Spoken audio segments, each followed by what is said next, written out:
In Logtown, the famous pirate Gold Roger gets ready for his execution. Marine Vice Admiral Garp keeps watch. Right before Roger's end, someone calls out and asks where he hid his treasure, the One Piece. Roger says whoever wants it can have it, and then he's gone. Everyone goes crazy looking for the treasure, and this starts the wild great pirate era. 22 years later, Luffy sails in his tiny boat and tells a bird his dream to find the One Piece, explore the Grand Line, and become king of the pirates. But his boat starts to leak badly, so Luffy hops in a barrel and drifts away as his boat sinks. The barrel bobs between two ships in a sea battle. Pirates led by mean Captain Alvida attack a passenger ship. In the chaos, Luffy's barrel is found and hauled on board. The passengers are no match, and Alvida's crew wins easily. Alvida demands to know where they can find Zoro, a bounty hunter she thinks is after her. A passenger says they took Zoro to Six's Island, but Alvida wasn't on his list. This makes Alvida furious. She kills the guy and orders Kobe, the cabin boy, to clean up the mess. Later, Kobe's mopping below deck when Luffy suddenly pops out of his barrel. Kobe screams, so Luffy has to cover his mouth. After they talk, Luffy says he's also a pirate. Kobe is shocked because Luffy seems so nice. Luffy says not all pirates are mean and tells Kobe a story about when he was a kid. Luffy grew up in Windmill Village. The red hair pirates and their captain Shanks, who Luffy admired, often stopped by. Luffy wanted to join, but Shanks always said no. Luffy tried to prove how tough he was, but only ended up with a scar under his eye. Once everyone's asleep, Luffy and Kobe sneak up on deck. Luffy grabs an oar, but swinging it hits a bell and wakes up the crew. Alvida comes out, thinking Luffy is a bounty hunter. He makes fun of her, and she attacks in a rage.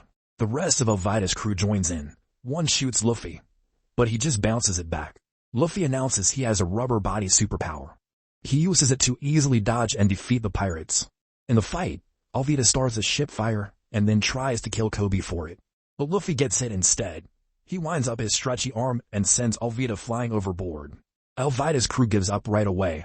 Luffy tells Kobe to grab a boat and food so they can escape.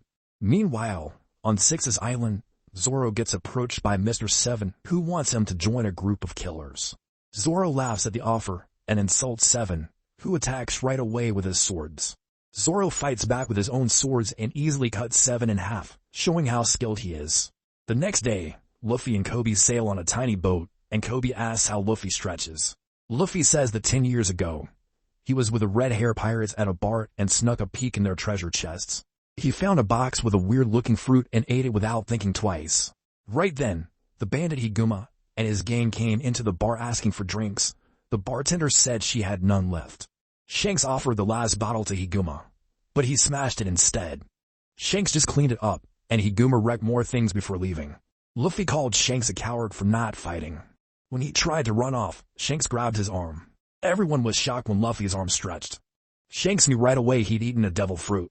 It gives you powers, but also makes you unable to swim. Luffy asks Kobe his dream, and Kobe says he wants to be a Marine. They decide to head for a Marine base so Kobe can join and Luffy can get directions to the Grand Line. Nearby, Nami is stuck on a boat with nothing but a treasure chest when the pirates find her. She asks for their help. The pirates jump on to check the chest, but it's empty. Nami played them. She hops on their ship and takes off. Later, Luffy and Kobe reach Shell's town and go to a bar where Zoro and Nami happen to be. Nami flirts with a Marine officer. Meanwhile, the bartender's daughter tries to give Zoro a snack, but bumps into Helmeppo, the mean son of a big Marine captain. Helmeppo gets mad and smashes the snack. Zoro eats it and tells Helmeppo to say sorry to the girl. Helmeppo keeps his word, so a fight breaks out. Soon the whole bar is brawling. Luffy loves how strong Zoro is. He beats everyone using just the handles of his swords. Nami uses the chaos to knock out the officer and steal his uniform. Zoro corners Helmeppo, who offers to take him to his dad to make a deal. At the Marine base, Zoro meets Captain Morgan and asks about the bounty on Mr. Seven. But Morgan says attacking Marines is a crime. The penalty is 7 days in jail. If Zoro doesn't turn himself in, he'll never get bounties again. Zoro agrees to be locked up. Meanwhile, Luffy wants to sneak into the Marine base. He sees a sewer pipe and gets an idea. Next morning, a tied-up Zoro faces Helmeppo. He taunts Zoro with his own swords and says Morgan will never let him go, even after 7 days. Just then, Luffy pops out of a sewer grate and sees Zoro. He asks Zoro to join his crew. Zoro says no. When Luffy asks his dream, Zoro says he wants to be the world's best swordsman. Luffy is impressed and unties Zoro, then goes back down the sewer. Inside the base, Nami sneaks in wearing the stolen uniform. In the library, an officer asks what she's doing. Nami says Morgan sent her for a Grand Line map. The officer says important maps are locked in Morgan's office. Before Nami can reply, the officer she stole from shows up.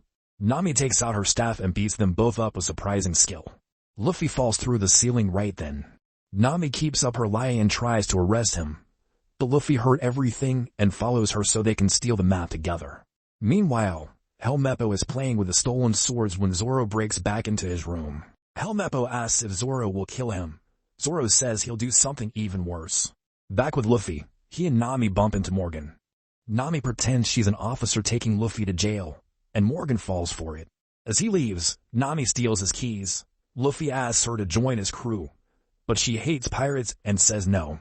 The duo breaks into Morgan's office. While looking for the map, Luffy hits a switch and a safe pops up from the floor. In the library, Morgan finds the hurt officers and learns about Nami, so he sounds the alarm. Then Morgan smashes down his office door with his axe hand. With no time to open the safe, Luffy uses his power to rip it out, and the force sends him and Nami flying out the window. Guards outside fight the duo. Zoro sees the battle on his way out and joins in. The three of them easily win. But Morgan arrives, and he's much stronger. Luffy and Zoro team up while Nami takes on the guards. Zoro busts out his three-sword style and holds down Morgan's axe hand. Luffy kicks him in the face and they win. Afterward, Zoro uses his strength to carry the safe to Nami's boat. They're ready to escape, but Helmeppo shows up, furious that Zoro wrecked his hair. He tries to arrest them. Kobe shows up and knocks Helmeppo out. Kobe's not sailing with them, but wants to be a marine. Luffy respects that and calls him a friend before leaving. Meanwhile, Garp gets a call that the Grand Line map has been stolen. At the same time, Kabaji tells his captain, Buggy, the same news. Buggy promises to get the map for himself. Later on their ship, Luffy remembers his childhood. One day, he was showing off his powers in the bar when Shanks and his crew suddenly showed up, asking for a huge amount of food. Luffy asks Shanks when he'll come back, but Shanks says never. Then, Luffy starts bugging Nami while she tries to crack Morgan's safe. She shoves him, and his straw hat almost flies overboard. Luffy tells her not to mess with his hat. It's his treasure. Nami finally opens the safe and finds the Grand Line map. But then, a nearby ship attacks, firing shots that fill the air with a red gas. The gas makes the trio pass out. Before he goes under, Luffy swallows the map for safekeeping. Later, they wake up in a box. It's brought down to the middle of a circus show by Buggy's crew. Citizens are chained to seats and forced to do what signs tell them. Then Buggy makes a big entrance and says he wants the map. To distract him, Nami shows off Luffy's powers and says he could be a circus act. She then runs out of the tent. Outside, she's shocked to see the town destroyed by Buggy's crew. They catch her and drag her back. Buggy orders Zoro and Nami taken away. He'll ask Luffy about the map himself. Back in Shell's town, Garp arrives at the base. Morgan explains what happened, but lies to make himself look good. Later, Kobe's called to Garp's office. They think he's a spy because he was seen with Luffy. Kobe explains that Luffy freed him from Alvida and that he wants to be a marine and catch pirates like Luffy. Garp believes him and says they'll catch Luffy together. Then Garp ties up Morgan in front of his officers as punishment for lying. He announces they'll focus on chasing Luffy. Back at the circus, Zoro's tied to a spinning wheel and Nami's locked in a cage. While Nami picks the lock, Kabaji introduces himself to Zoro. He killed Zoro's brother for a bounty. Zoro doesn't remember the guy. This makes Kabaji mad, so he starts throwing knives at Zoro while he spins around. On the main stage, Buggy has Luffy tied up so his arms and legs stretch across the whole ring. It doesn't hurt Luffy, though. Buggy sees the straw hat and knows it's Shanks. He and Shanks used to be on the same crew, and he claims Shanks betrayed him. Buggy tries to make Luffy talk by threatening to stretch a kid. This makes Luffy so mad, he breaks free and socks Buggy in the face. To everyone's shock, Buggy's head flies off. But Buggy's still alive. He ate a devil fruit that lets him take his body apart and put it back together at will. Buggy sends his flying hand behind Luffy and sets off a gas bomb to knock him out. Another flashback shows Luffy at the bar when Higuma and his gang came back for drinks. Luffy yells at Higuma, so the bandit grabs him. Shanks arrives and tells Higuma to let Luffy go, but he refuses. Shanks' crew attacks, and a big fight breaks out. They beat up the bandits, but Higume escapes with Luffy on a boat. A giant sea monster pops up, crashes the boat ... and eats Higume. Luffy starts to sink, but Shanks jumps in and saves him. The monster tries to attack again, but Shanks just glares at it, scaring it off. After it's gone, Luffy notices Shanks lost an arm. Shanks just shrugs. Luffy is safe. That's what matters. Back at the circus, Luffy wakes up in a glass tank filling with water. In the other room, Kabaji hasn't landed a knife on Zoro yet, but his throws loosen the ropes. With Kabaji distracted by Zoro, Nami picks her way out of the cage and attacks him. Zoro breaks free and knocks Kabaji out. Now they grab their weapons and go back to the stage. Nami frees Luffy from the tank by smacking it with her staff. Luffy coughs up the map, then goes for his hat first. This gives Buggy time to grab the map. Zoro attacks Buggy, but his sword does no good since Buggy can split his body up. Buggy turns into a bunch of small pieces and zips around the tent, hitting them all over. After taking out Zoro and Nami, Buggy pins Luffy down and stabs the straw hat. But Luffy sees some empty chests and tells his friends he has a plan. They work together, swatting Buggy's pieces into the chests. Nami slams them shut, stopping him from putting himself back together. Now Buggy's down to just his head, hands, and feet. Luffy stretches his arms back and punches him so hard, Buggy flies off the island. The trio gets the map back and frees the townspeople. Afterward, they're ready to sail. As the locals cheer them off, Luffy remembers saying goodbye to Shanks. Luffy told Shanks he wasn't ready to be a pirate yet, but one day he'd be the best. Shanks gave Luffy his straw hat and told him to bring it back when he was strong. Later on the ship, Nami fixes Luffy's hat and then hides in the cabin. She pulls out a small device and calls someone to say she has the map. Later, Luffy shows off his pirate flag for the ship, but Nami hates it. Then Zoro comes out of the cabin and says the hidden compartment under the floor is flooding. Nami rushes to check on her things and her device is now broken. Luffy decides they need a better ship. Nami says the closest place to get one is the Gecko Islands. Meanwhile, Garp invites Kobe to play a game with him again. Kobe loses, so Garp tells him he's too slow and sets a timer to make him think faster, since that's how pirates act. Helmeppo bursts in and says they found Luffy's flag near the Gecko Islands. Garp makes plans to go there. Back at the circus, Buggy's putting his body back together when a weird fish man walks up. He says Arlong wants to see Buggy. Buggy tries to stab him, but the guy dodges and knocks Buggy out with one punch. Later, Buggy wakes up in front of Arlong, who demands money. Buggy has nothing, so he tells Arlong about Luffy and the map. He offers to help catch Luffy, and Arlong agrees. When they reach the Gecko Islands, they head straight for the shipyard. Luffy falls head over heels for a huge, fancy ship. Usopp suddenly pops up to tell them all about it. Flashback time. As a kid, Usopp used to run around town yelling the pirates were coming. He caused a lot of panic at first, but eventually, everyone figured out he was lying and stopped caring. Usopp says the ship's not for sale, but he knows the owner of the shipyard. He takes them to meet her. They arrive at a giant mansion, where servants Sham and Bachi tell them to scram. But the owner, Kaya, shows up with her butler Cloudor. She's happy to see her friend Usopp and invites them all in to celebrate her 18th birthday. While the trio tries on fancy clothes for dinner, Luffy promises Nami he'll get Kaya to give them a ship. Zoro thinks Cloudor looks familiar, but he can't place him. Meanwhile, Usopp gives Kaya a birthday gift, a rock he pretends is a pearl. He also tells her one of his crazy adventure stories, which are totally made up, but Kaya loves them.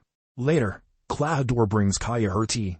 He's been making it for her since her parents died and he became her caretaker. Afterward, Cloudor checks on the cooks in the kitchen. Did they remember to poison Kaya's soup? At dinner, they're joined by the family lawyer, Mary. Kaya isn't allowed to eat anything but her soup because she's sick. Before she can take a bite, Luffy jumps on the table and practically begs for the ship. Kaya tries to answer, but starts coughing. Cloudor tries to kick everyone out, but Kaya stops him and invites everyone to stay the night. Later, in the wine cellar, Mary accuses Cloudor of trying to take over Kaya's shipyard. Cloudor denies it, then suddenly blurs into motion, knocking Mary back and stabbing him with a clawed glove. In the halls, Luffy is on a snack hunt and bumps into Zoro, who wants a drink. They go to the kitchen and find Usopp, who tells them about his friendship with Kaya and how his dad's a pirate. Usopp takes Zoro to the wine cellar for drinks, while Luffy stays to eat all the soup. Meanwhile, Nami is sneaking around stealing valuables, when she hears a noise. She tries to go back to her room, but accidentally walks into Kaya's instead. Kaya knows what Nami's up to, but doesn't care. She chats with Nami for a bit. They end up having a nice time, and Kaya lets Nami keep what she stole. But on the way out, Nami actually puts the stuff back. Down in the wine cellar, Zoro and Usopp find Mary's body. Clador shows up with Sham and Butchie, and his claws come out. Zoro finally realizes, this guy's the wanted pirate, Kuro. They fight, but Kuro is way too fast. Sham helps him knock Zoro out. A scared Usopp runs off, while Sham and Butchie dump Mary, Zoro, and his swords down a well to hide the evidence. Kuro's crew doesn't chase Usopp. They know nobody will believe him anyway. They're right, Usopp rings the bell in the village, but everyone ignores him. Flashback time. Turns out, Usopp started this whole thing because he thought his dad, a pirate, would come back for his sick mom. She loved what he was doing, even before she died.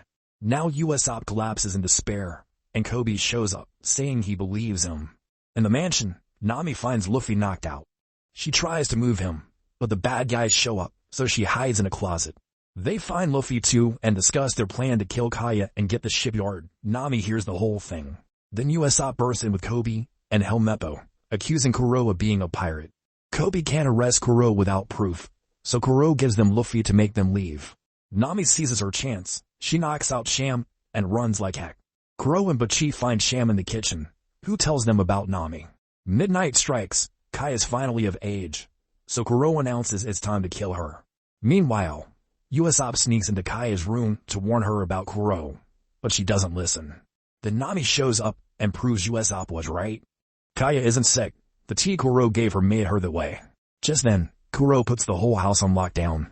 The trio goes to hunt Kaya, and now she finally believes the story. Usopp, Nami, and Kaya escape through hidden tunnels, but Kuro hears them. He tries to stab them through the walls, but they get away and hide in an old room. There's a switch. They try to use it to shut down the lockdown, but the lights flicker and Kuro figures out where they are. Back in the well, Zoro wakes up and remembers his childhood. As a kid at Shimotsuki village, he could beat all the other students except the master's daughter, Kuina. Zoro challenged her to a fight with real swords but lost badly, even though he used the swords. He promised they'd train hard and one of them would be the world's best swordsman. Sadly, Kuina died later. Her dad gave Zoro her sword, which became his third.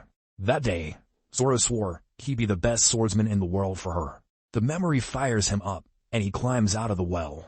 Nearby, the Marines are taking Luffy away. Helmeppo tells Kobe that Garp is just using him because of his connection to Luffy. Luffy suddenly wakes up and pukes poison all over Helmeppo. He tries to tell Kobe about Kuro, but is interrupted by Zoro, who knocks out all the Marines except Kobe. They head back to the mansion, ignoring Kobe's feeble try at arresting them. At the mansion, Kuro finds the old room, so the trio has to hide.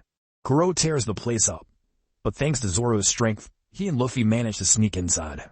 They split up. Zoro runs into Sham and Butchie, and another fight starts. Sham and Butchie put up a fight, but Zoro's even better and beats them both quickly. In the old room, Kaya and Nami try to jump Kuro, but he catches them. Usopp saves them with a slingshot, but Kuro dodges and almost takes him out.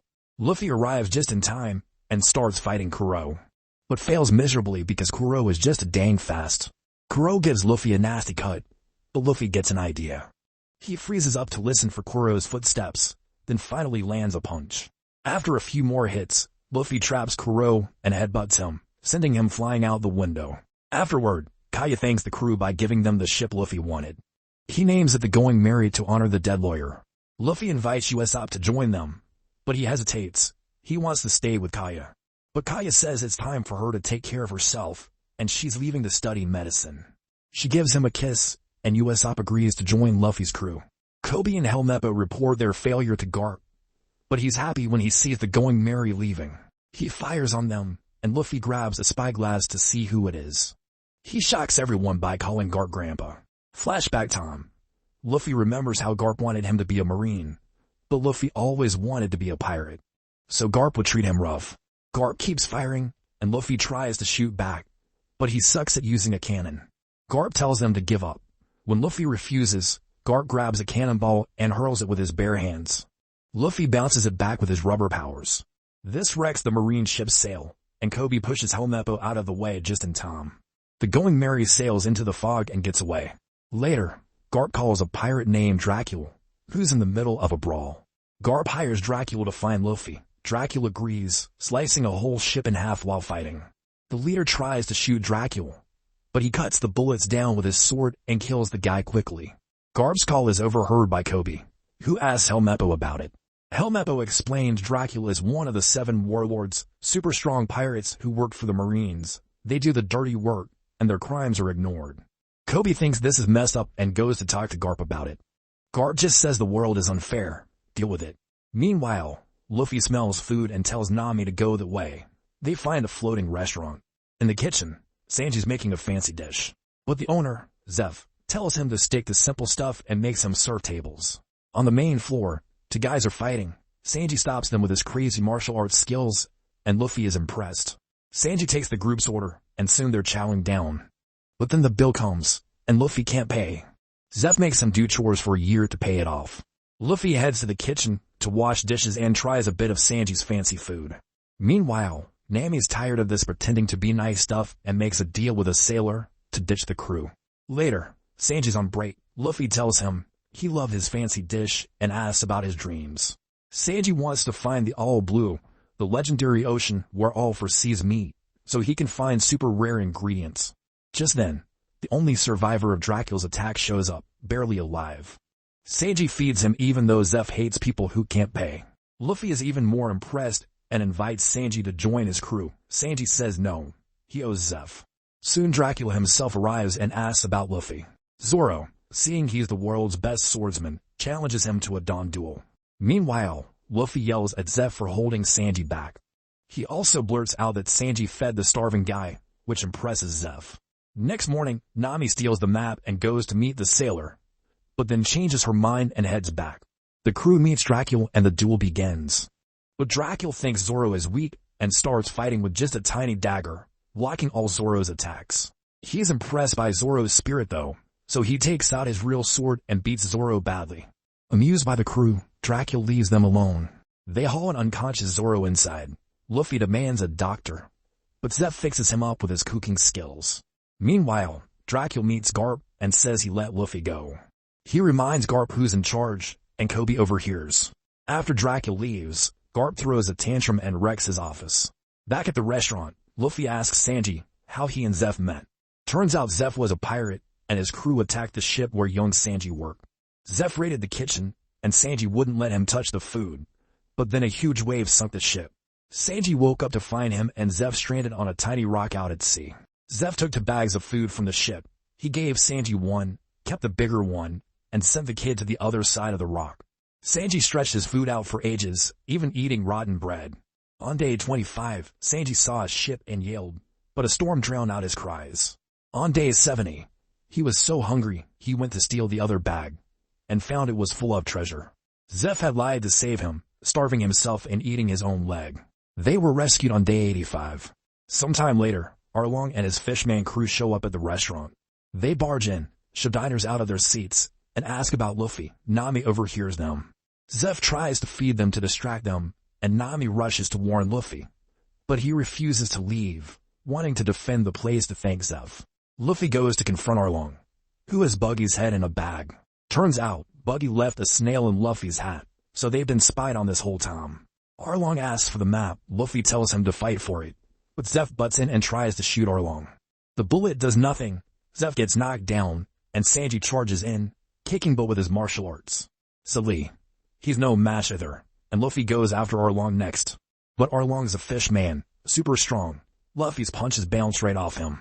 Arlong beats Luffy up, but before he can finish the job, Nami shows up. She tells Arlong she's been working for him all along. Tata proves it and she has the map. Arlong chucks Luffy into the sea and leaves with Nami. Luckily, Sanji saves Luffy from drowning.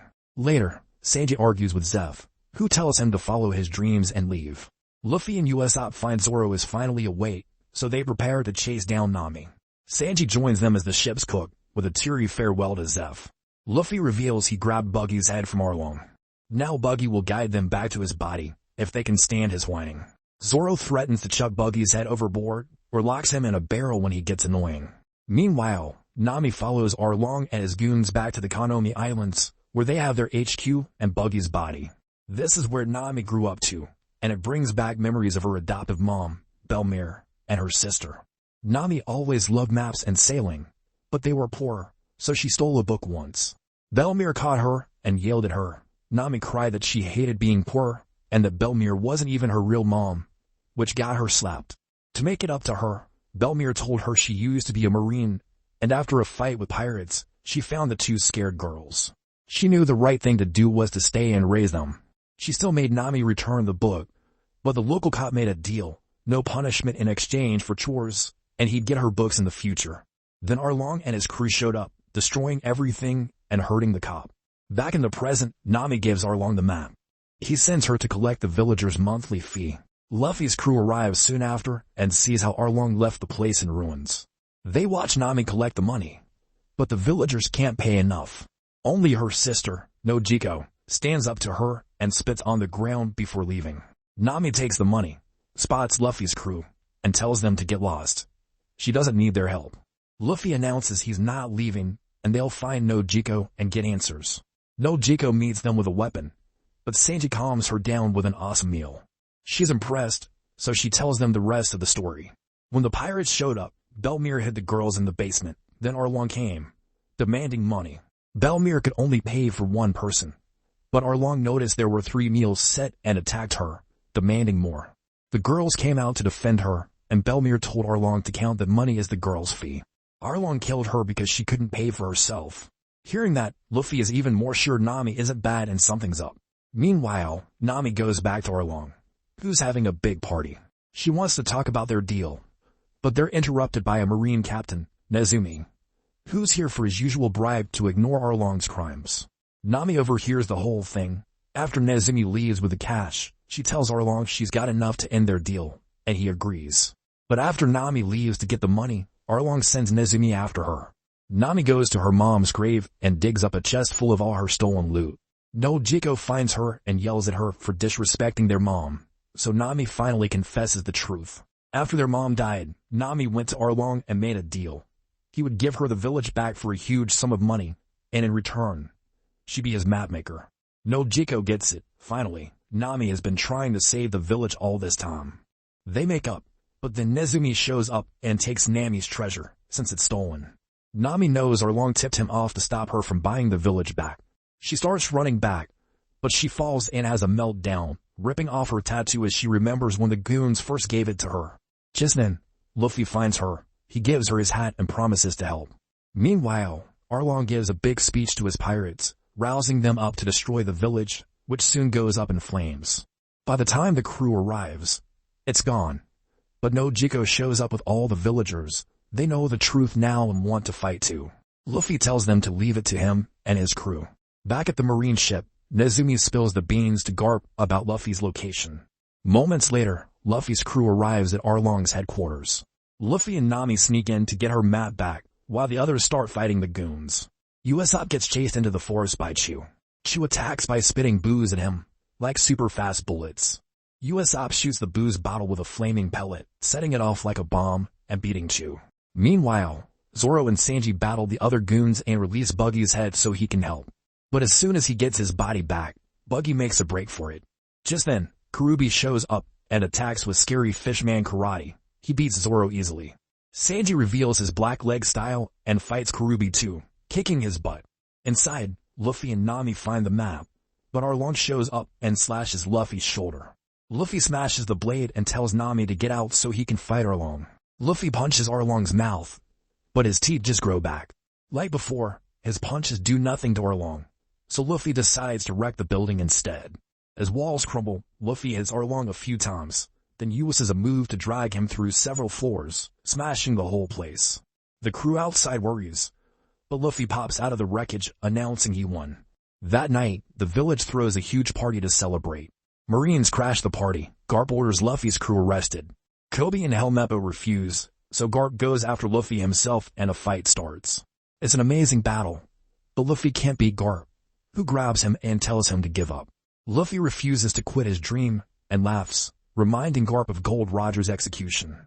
Garp suddenly lets go and laughs too. He tells his men to arrest Arlong's goons instead.